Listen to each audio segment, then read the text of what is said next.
যারাই আগে ওনার প্রশংসা করেছেন, আল্লামা মামুনুল হক সাহেবের মতো এত বড় আলিম, যার ঠ্যাঙ্গের দুলার মতো হবে না গলা কাটা ওয়াজ ব্যবসায়ী, যে আমি দেওবন্দি ঘরানার ওলামায়ে কেরামদের মধ্যে কুকুর হয়ে পাহারা দিতে চাই। বাতিলের মোকাবেলায় দালায়েলের বহস করেন, আপনারা আপনাদের মতো করে বহস করে যান। আমরা হয়তো মুনাজারা করব না, বহস করব না, কিন্তু আপনি আহলে হক হয়ে, আপনি ওলামায়ে দেওবন্দের একজন মুখপাত্র হয়ে যখন মুনাজারা করবেন, মনে রাখবেন আপনার তাহাফুজের জন্য আপনার পিছনে মামুনুল হক কুকুর হয়ে দাঁড়িয়ে আছে। ইসকনের নেতারা পর্যন্ত সমকামিতা করে।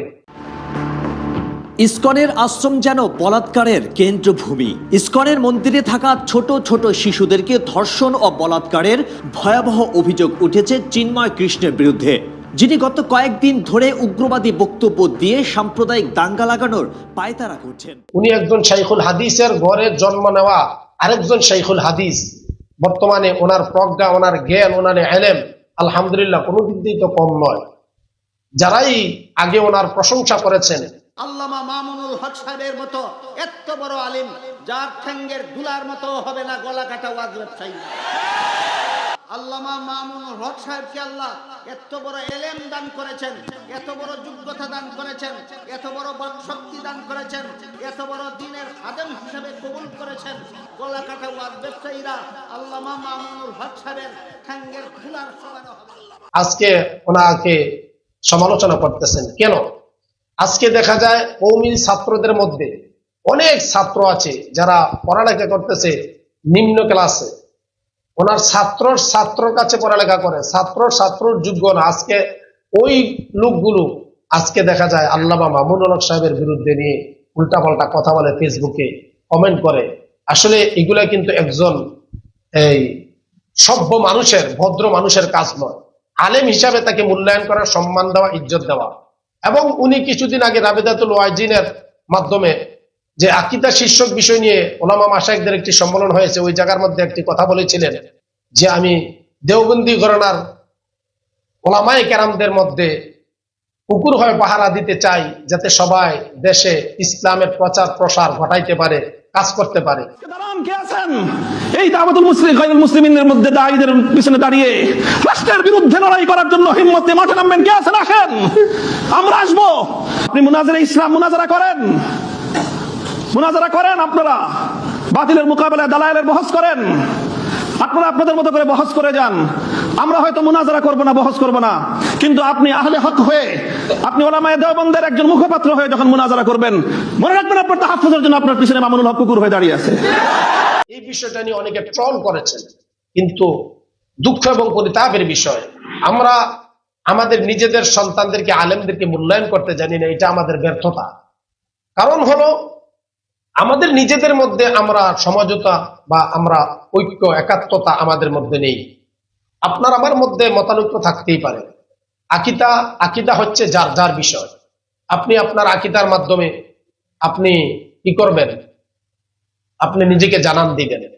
আকীদা তো অবশ্যই, আকীদার বিষয়ে যারা কথা বলতেছেন অবশ্যই আলহামদুলিল্লাহ আপনারা সবাই অভিজ্ঞতা সম্পন্ন।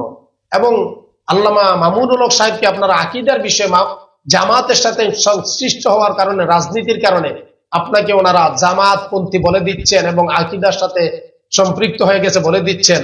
তাহলে ওনার বক্তব্য, ওনার কথাবার্তা দেওবন্দি ঘরানার, বা উনি যে স্পষ্ট ভাষায় বক্তব্য দিয়েছেন দেওবন্দি সন্তা হিসাবে, এগুলোকে আপনাদের কর্ণকুহরে পৌঁছে না, আপনাদের চোখে পড়ে না। তারপরেও কেন আপনারা এইভাবে ধূম্রজাল সৃষ্টি করে দেশের মধ্যে একটা বিশৃঙ্খলা তৈরি করতেছেন? এইভাবেই আলেম ওলামাদের মধ্যে যদি বিশৃঙ্খলা থাকে, এইভাবেই ইসলাম নিয়ে এবং আলেম মাদ্রাসা মসজিদ নিয়ে দেশের মধ্যে একটা বিশৃঙ্খলা চলতেছে, ষড়যন্ত্র চলতেছে।